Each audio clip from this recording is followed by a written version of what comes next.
Radio J. Réponse sans tabou, Rafi Marciano. Radio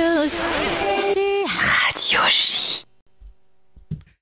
Bonjour à tous les auditeurs et bienvenue à tous ceux qui nous rejoignent aujourd'hui sur Radio J pour cette nouvelle émission des réponses sans tabou.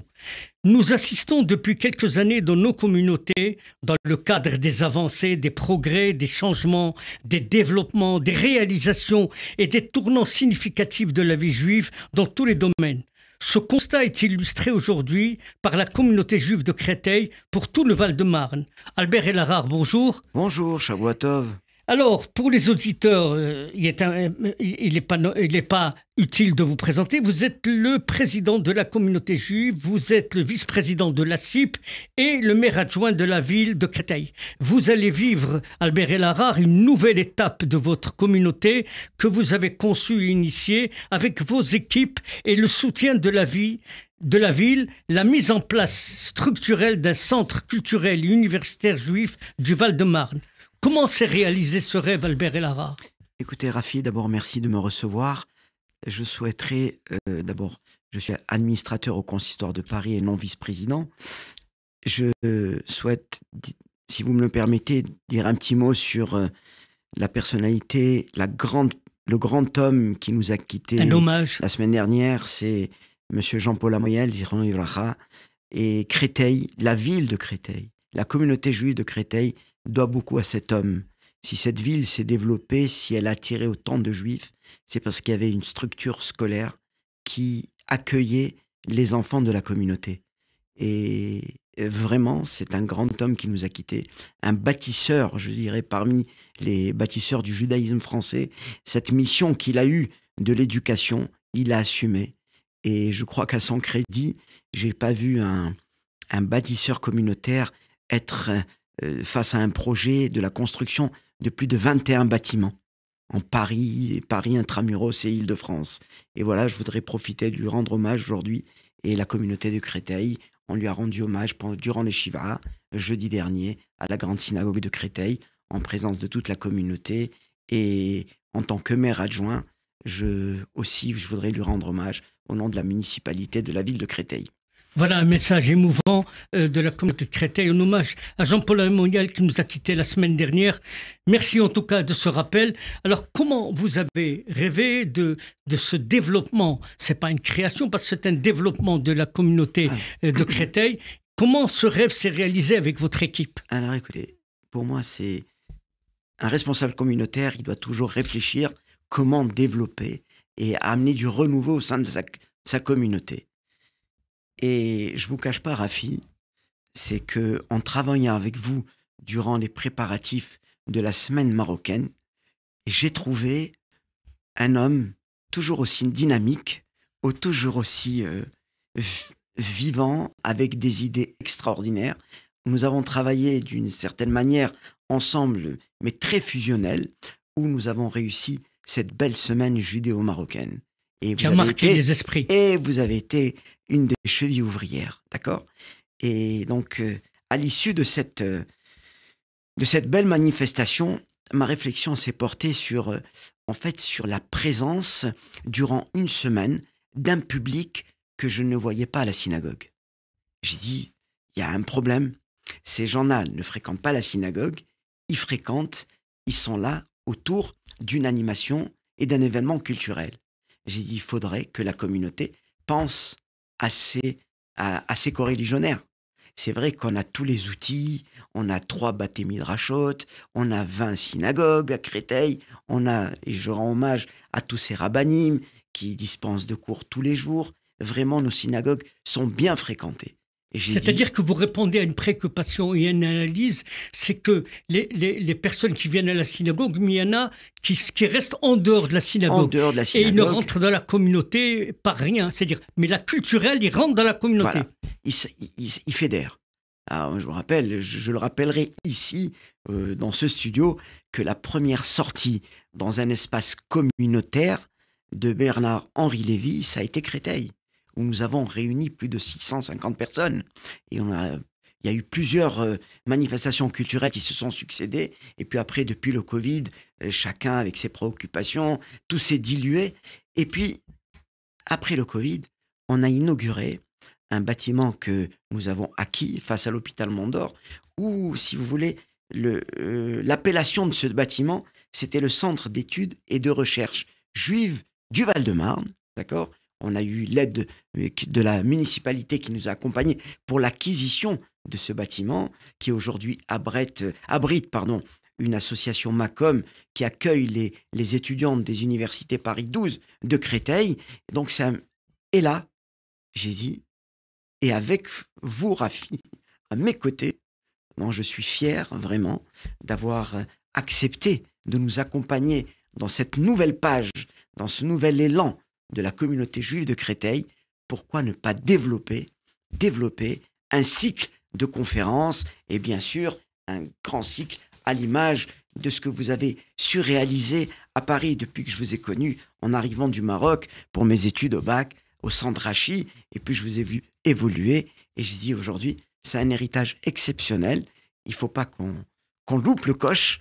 Rafi, à nos côtés, c'est le plus grand de nos bonheurs de développer la culture, l'université juive du Val-de-Marne, le Limoud, et ce Limoud à la mémoire du grand rabbin Emmanuel Chouchana, que nous avons eu le bonheur et le mérite d'avoir à nos côtés les 12 dernières années de sa vie à Créteil.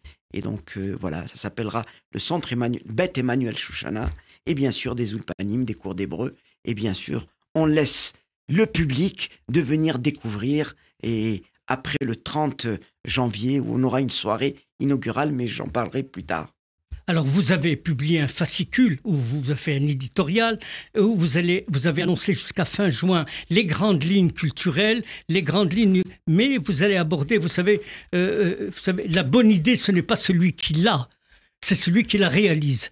Or, vous réalisez une idée exceptionnelle, c'est de créer une université juive dans le Val-de-Marne et dont vous avez déjà pris, à ma connaissance, des contacts avec la rectrice de Paris 12. Expliquez-nous comment vont se dérouler ces débats culturels, ensuite le Limoud, ensuite l'université. Écoutez, ça va s'organiser par des interventions annuelles. Il y aura une leçon inaugurale, d'accord ? Un colloque annuel, un concert musical, il y aura un festival du film, il y aura des rencontres culturelles et mensuelles. Et vous avez mentionné quelque chose d'extraordinaire.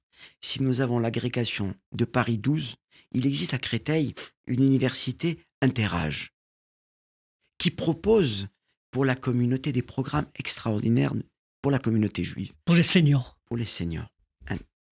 Et là, je me dis, aujourd'hui, on arrive avec un programme, avec un fascicule de présentation, de programmes bien définis au sein de la rectrice de l'université Paris 12, je pense qu'elle ne sera que satisfaite. Surtout, Rafi, je tiens à préciser une chose, c'est un slogan qu'on entend toujours, c'est le vivre ensemble à Créteil, et c'est un vivre ensemble certifié, confirmé, déjà par les actions interreligieuses. Et d'où vous en avez l'écho, ça transpire un peu dans le Val-de-Marne, et ces rencontres interreligieuses viendront s'intégrer dans ce programme. Je laisse le soin à la communauté de le découvrir. Je ne veux pas tout dire. En tous les cas, il y a des grosses personnalités qui viendront animer un cycle de conférences tout au long de l'année. En tout cas, déjà la semaine prochaine, vous avez une table ronde le mardi. Alors écoutez, malheureusement, depuis le 7 octobre, on est tous figés face à l'information en Israël. On est tous concernés. Moi-même, j'ai un petit cousin de 21 ans parmi les otages à Gaza. Et lorsque nous avons organisé le 17 octobre le dîner républicain des CCJ 94, j'ai eu l'idée d'inviter Georges Fenech, qui est un ancien magistrat, qui fait chroniqueur sur CNews. Chroniqueur sur CNews, qui fait partie justement du CNews. Et on est tous, aujourd'hui, de grands auditeurs de CNews. On voit la partialité, on voit la réalité, on voit comment les choses sont rapportées sur le terrain en Israël. Et quand je l'ai invité, il m'a dit, mais je viens, mais sans réfléchir. Et Rafi, je suis heureux que vous l'ayez rapproché pour ouvrir cette table ronde qui aura lieu donc le 30 janvier à la maison communautaire de Créteil, aux côtés de Frédéric Ancel, que tout le monde connaît dans la communauté, ainsi qu'Alexis Lacroix, qui est directeur d'Actualité Juive, ancien qui va animer directeur, la table ronde. qui va mener la table ronde. Et ça sera un thème, quelle perspective de géopolitique pour le Proche-Orient. Donc je crois que c'est... Vaste question. Vaste question. Je pense que d'ici là, je crois qu'avec ce qu'on entend en politique, les différents pourparlers que nous entendons ces derniers jours, en sous-marin, ce qui se passe pour un éventuel arrêt de guerre, donc je pense qu'on aura des réponses et des réflexions sur... Donc cette table ronde sera d'une brûlante actualité. Après-demain, le 30 janvier, donc table ronde, les perspectives géopolitiques.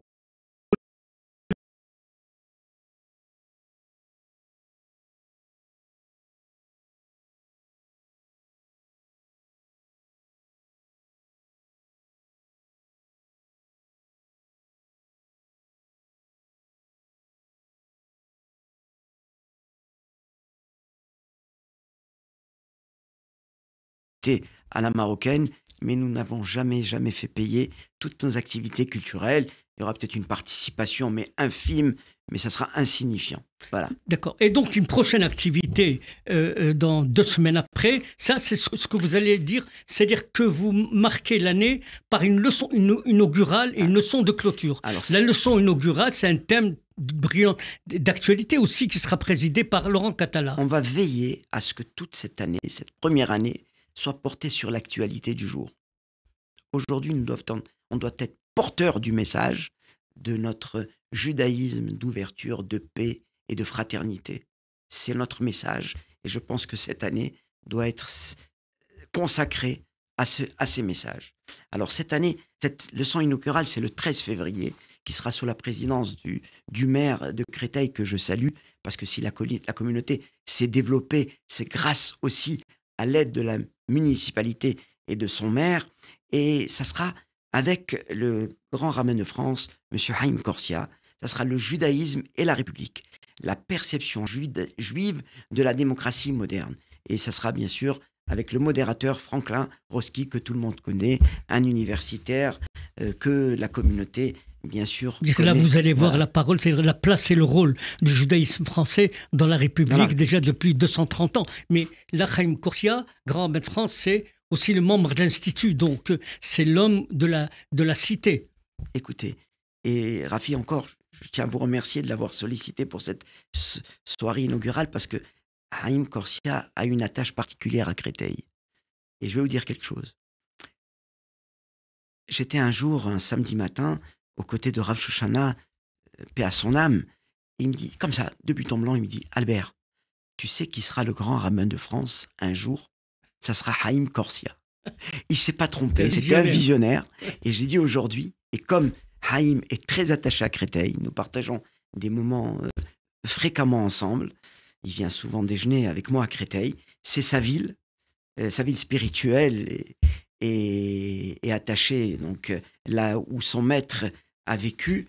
Et je vous remercie, Rafi, de l'avoir invité pour cette soirée inaugurale. Alors, dans ce centre culturel, on ne va pas tous citer, mais voilà, on cite les deux premières dates avec les thèmes, mais il va y avoir d'autres personnalités, Pierre Moscovici, Michel Onfray, BHL, Alain Finkielkraut, de nombreuses personnalités vont défiler d'ici le mois de juin. Mais vous allez marquer aussi par l'importance des textes fondamentaux du judaïsme, l'étude de Beth Emmanuel Chouchna, et vous allez créer un prix Manu Chouchna. Qui sera rendu en fin d'année. Il y a un Beth Alimoud qui va être... Je crois que nous avons un nouveau rabbin. Alors vous avez une perle à Créteil, voilà. C'est ce nouveau rabbin Raviv Germont, qui va être le coordinateur des études du centre. Et ça c'est exceptionnel parce que chaque département va avoir son coordinateur, ses études, et donc il y aura le culturel, le Beth Alimoud avec les textes fondamentaux du judaïsme, des cours de Mishnah, des cours d'Alacha, de Gemara, de pensée juive. Et l'Ulpan à côté, avec l'aide de la FMS, de l'OSF. À chaque président, collègue, et puis toutes les manifestations que nous avons à Créteil, chaque Parisien qui arrive, d'abord, de toute façon, on a une population christolienne qui a migré dans l'ouest parisien, et puis du côté de Saint-Mandé, ils restent rattachés à cette ville de Créteil, où ils ont pris racine quand les parents sont arrivés d'Algérie. Créteil reste quand même une adresse incontournable pour cette population juive qui a migré. Mais je souhaiterais aujourd'hui, parce que tout ne se passe pas qu'à Paris. Et Non, quand vous j'ai avez des pris la place chroniqueurs, vous n'avez pris la place de personne. écoutez, quand j'ai des chroniqueurs qui arrivent, comme Monsieur Fenech, qui me dit, mais je suis impressionné de voir cette ville aussi dynamique. Alors, je me dis, tout ne se passe pas qu'à Paris. Et je souhaiterais que Créteil devienne l'épicentre culturel de la communauté juive du Val-de-Marne. Voilà, c'est mon souhait avec tous mes collègues et je fais appel justement à toutes les communautés qui sont rattachées au Val-de-Marne, des conseils de communauté, même des Parisiens, de venir nous rejoindre pour ces belles soirées et ce beau projet que nous mettons en place avec Rafi, sous la direction de Rafi Marciano. Alors donc, vous allez créer cette université juive du Val-de-Marne et vous avez demandé l'agrément de Paris 12 avec la rectrice. Vous êtes en pleine négociation, mais c'est les champs thématiques, déjà on peut les annoncer, c'est art, culture et lettres, philosophie et histoire des idées, sciences de l'homme et psychanalyse, judaïsme et Israël, histoire et société, pensée juive et savoir scientifique, rien que ça. Non, pas fini. Ce n'est que le début. On a été retardé. Écoutez, Rafi, on devait démarrer en octobre, après les fêtes. Nous avons 3 mois de retard, mais je crois que le programme était encore qu'on espérait pouvoir, d'ici la fin juin, a été plus développé et plus attendu. Donc là, on va essayer de se rattraper le retard, mais vous avez oublié certaines rubriques, mais je laisse la surprise à notre communauté de découvrir tout ça. Alors comment vous allez vous allez passer du stade de la conception à la réalisation? Comment ça va se passer? Parce qu'on sait que vous avez une équipe qui a fait ses preuves lors de la semaine mythique judaïsme marocain. Écoutez, on peut rien faire tout seul. On peut rien faire tout seul, on a besoin de soldats et dynamiques et présents aux côtés réactifs, une équipe de jeunes dames de la commission administrative très présente et réactive. On est équipé d'une façon, je dirais, au sein des réseaux sociaux. Je crois qu'on a montré notre présence sur les réseaux sociaux avec Monsieur Johan Afriat qui gérait la communication, qui avait donné une place à la communauté juive de Créteil bien placée. Et on a un bâtiment. On a un bâtiment qui peut accueillir toutes ces activités. Et le bâtiment aussi qui est face à l'hôpital Mondor, on pourra décentraliser, mais on a tous les moyens qu'il faut. Vous avez les infrastructures. Des salles, la salle permanente qui sera là, équipée au niveau de la sono. Et puis, je crois que les gens seront. Et vous avez le soutien heureux de toutes les communautés du Val-de-Marne. Oui, ça c'est l'intérêt. C'est qu'aujourd'hui, je l'ai découvert. Vraiment, je l'ai découvert lors de cette semaine judéo-marocaine. On a déjà eu plusieurs activités culturelles. Les gens aiment se retrouver à Créteil. Il y a Ousgaré, il y a une grande maison communautaire, et puis les gens partent. C'est accessible en métro. On termine toujours une activité autour d'un buffet douceur. On a un moyen où les gens puissent échanger, et puis voilà. Donc, j'ai vécu ça parce que c'était quelque chose de nouveau pour moi. À la fin de chaque table ronde, de chaque conférence, il y avait ce buffet de beignets, de gâteaux, de sucreries. Et ça, c'est rare dans une communauté où on termine avec le sourire et l'accueil d'un buffet. Écoutez, on le dit, vous allez faire... Il faut créer comment vous arrivez à pêcher. Comment un pêcheur arrive à pêcher. D'accord, il y a un hameçon. Il faut savoir donner aux gens l'envie de venir et de se retrouver. Il faut accompagner ces conférences de moments d'échange chaleureux et convivial. Alors, comment la communication, bien sûr, vous dites vous avez les réseaux sociaux, vous avez un fichier, etc. Mais il y a aussi ce qu'on appelle les réalisateurs de l'ombre. Votre équipe, vous avez une équipe comme très étoffée. C'est les travailleurs de l'ombre. C'est ce que j'ai salué. Écoutez, regardez. Vous savez, on a toujours dit que Créteil, c'était un petit consistoire.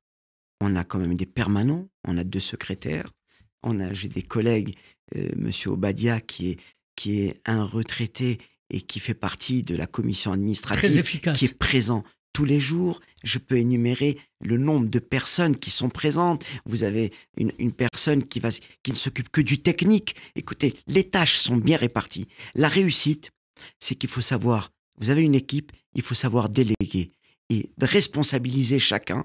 Et sachez qu'en retour, l'activité, elle peut valorisez, réussir. Albert Elharrar, vous valorisez par vos activités, par cette créativité, vous valorisez aussi la maison mère. Mais écoutez, C'est votre mission aussi. Créteil est une antenne du consistoire de Paris. Et je pense que la communauté juive de Créteil a toujours rayonné, que ce soit sur le plan national, sur le plan international, en Israël. Combien nous avons de jeunes, comme à Paris, de jeunes qui occupent des yeshivot, qui occupent des universités. Et puis, je crois que je voudrais aussi rendre hommage à mes prédécesseurs qui ont quand même bâti cette communauté. Et aujourd'hui, c'est un combat. Pourquoi? Parce que c'est un défi que je me lance. Tous nos généreux donateurs ne sont plus à Créteil. Ah. Mais nous avons la chance d'avoir des fidèles qui sont Restez liés. récurrents, qui sont, je dirais, impliqués dans cette vie communautaire et qui permettent ce fonctionnement. Et aussi, je voudrais saluer la mairie qui nous accompagne par un budget culturel qui n'est pas des moindres.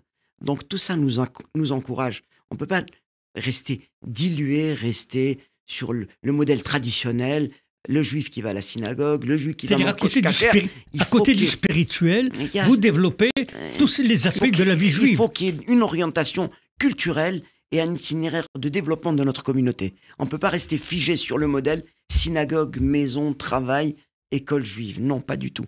On a une richesse à transmettre. Est-ce que votre rêve se réalise, Albert Elharrar, président de la communauté de Créteil? Écoutez, il se réalise qu'avec l'aide de Dieu. On ne fait jamais rien nous-mêmes. On a la main de Dieu qui nous accompagne. Et avec l'outil, comme j'ai dit tout à l'heure, avec l'outil, la clé, Rafi Marciano à mes côtés. Merci Albert Elharrar. On vous retrouve, chers auditeurs, à la première table ronde, les perspectives géopolitiques du Proche-Orient, avec Frédéric Ancel, Georges Fenech et Alexis Lacroix, mardi prochain, au Centre culturel et universitaire de Créteil. Merci à vous, Albert Elharrar. Merci, Rafi.